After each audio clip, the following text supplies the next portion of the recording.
Section 20 of Neighbourhood, A Year's Life in and About an English Village, by Tickner Edwards. October, Part 1. 1. With each October in every year for a long time past, I have watched for the going of the martins, but have never yet contrived to witness the moment of their flight. It has always happened in the same way. One day they have been as busy as ever about the roof eaves, their chattering song pervading the house unceasingly from dark to dark, and then a morning comes, generally towards the end of the first week in the month, when I awaken to a curious sense of strangeness and loss. First I mark the unwonted silence outside the windows, and then I guess what has come about. Looking forth, I see that the little mud houses, huddled together in a long row under the eaves, are deserted and silent at last.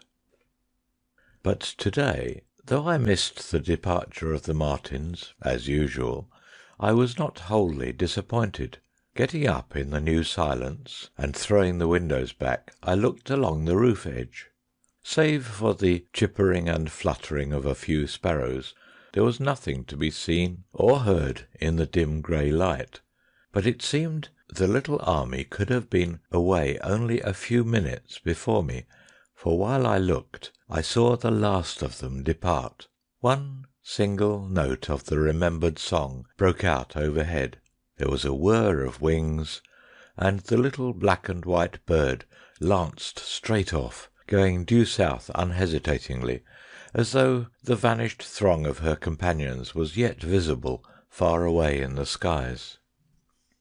It was a still grey morning. There had been no dew.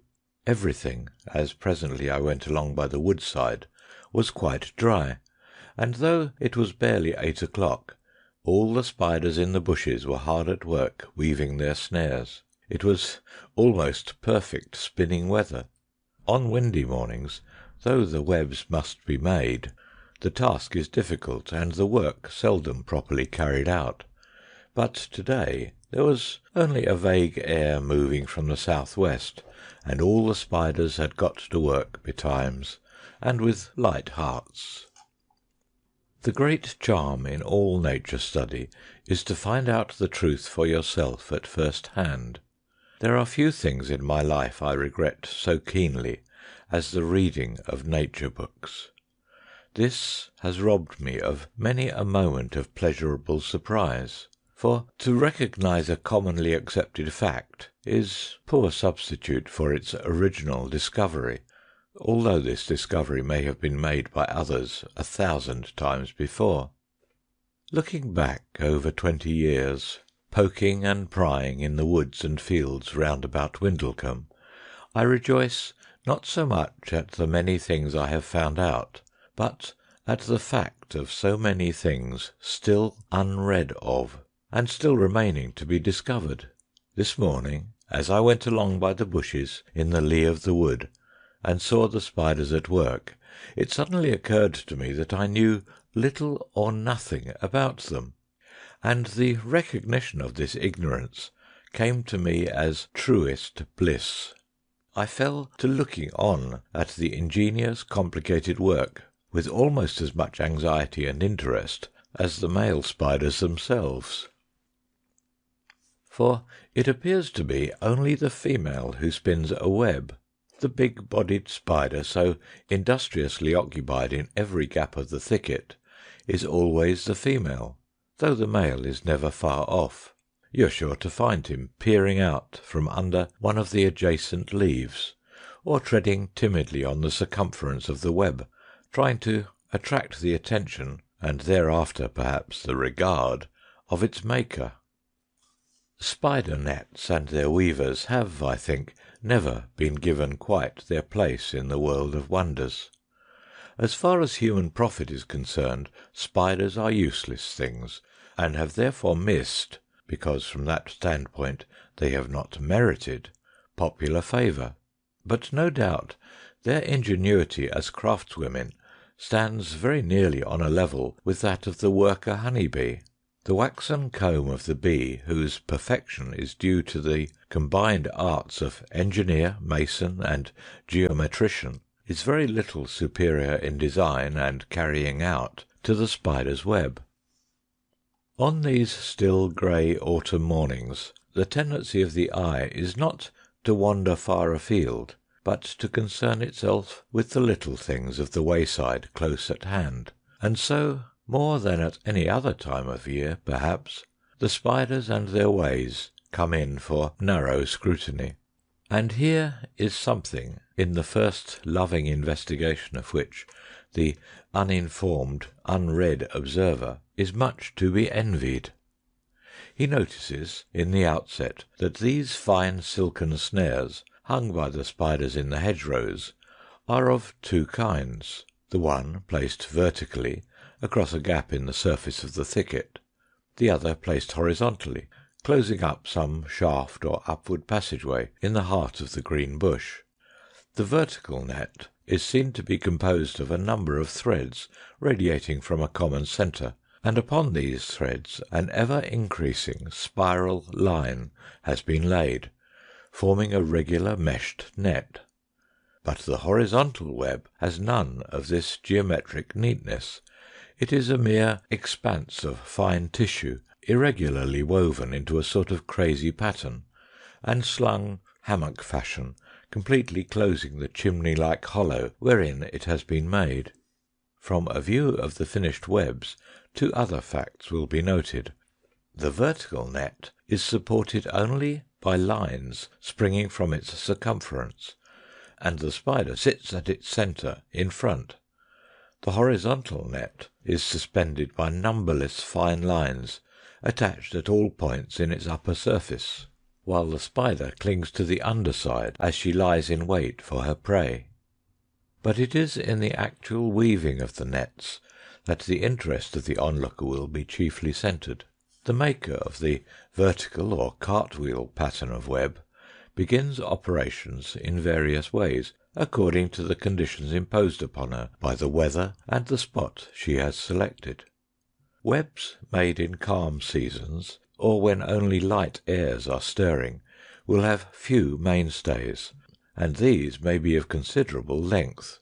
But in windy times the spider will stretch her snare on only short hawsers, using as many as may be necessary to make assurance doubly sure.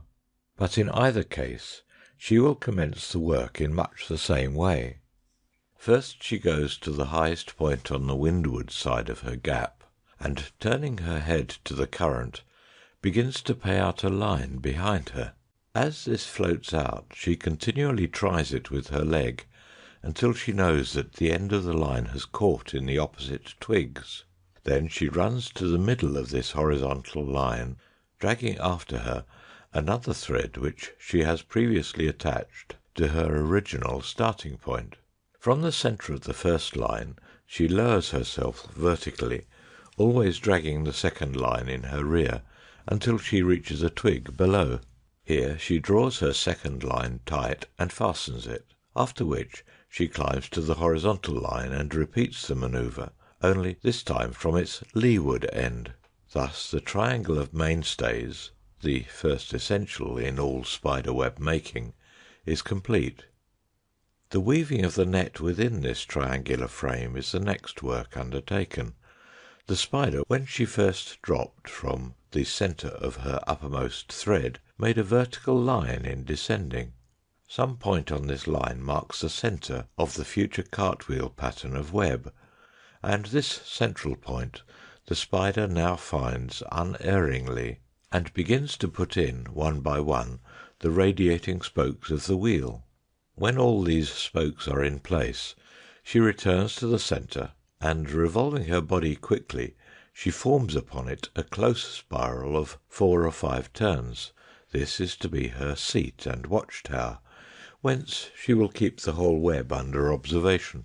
Having done this, she now, if the morning is at all breezy, carries temporary stay lines from spoke to spoke all round the web, these isolated circles of thread occurring at intervals of an inch or so between centre and circumference, but on still mornings this part of her work is omitted as unnecessary, and she proceeds at once to the main spinning of the net.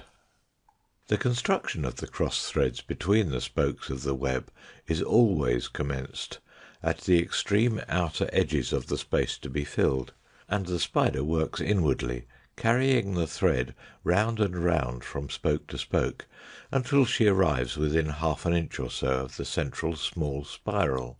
But the two are never joined. An interval is always left where the web consists of nothing but bare radiating lines. The snare is now finished. The spider takes up her station in the middle of the net, with no more to do for the rest of the day but take what fair chance and her own crafty ingenuity may provide. Yet, having thus watched the making of a spider web from start to finish, and having noted all the details of construction here set down, there is something more about the matter which, if it escape the observer, will leave him in the rather disgraceful plight of having missed the most wonderful thing of all.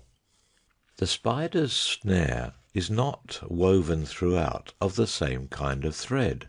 Two kinds are used, and the difference between them is apparent even to eyes of very moderate power. While the triangle and the radiating lines are made of plain silk, the cross threads are corrugated and look like strings of tiny transparent beads. A touch of the finger will prove that these beads are really adhering drops of some glutinous fluid, whose use is not difficult to guess.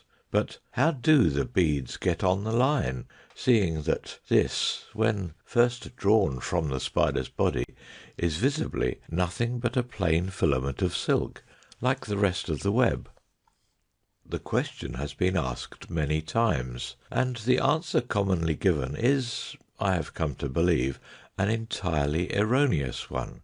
We are told that the thread used for the crossbars in a spider's web, when it first emerges from the creature's body, is only smeared, not beaded, with the gluten, but that after attaching each segment of the spiral to the spokes, the spider gives it a twang with her foot, thus causing the gluten to separate into beads. Here, then, is a fact, such as one would read in the nature books and unquestionably accept. But a little independent experiment with different glutinous substances reveals the fact that no amount of twanging will induce the latter to divide into beads such as one sees in the spider line. In every case, the tendency of the gluten in the experiment is to fly off altogether, or to gather to one side of the string. But to any that desires to know the truth of the thing, the spider herself will speedily resolve the difficulty. Watch her at work, and it will soon be seen that the beads are formed on the line not by twanging but by stretching. At the moment each length of sticky thread is drawn from the spider's spinnerets, it is destitute of beads, but the spider quickly stretches it out to nearly double its original length, and then as quickly slackens it, whereupon, before she has well had time to fasten the thread in its place, the beads will be seen to have formed themselves throughout its entire length. End of section 20. Please subscribe to update new videos. Please share and like if you enjoyed the video. Thanks so much.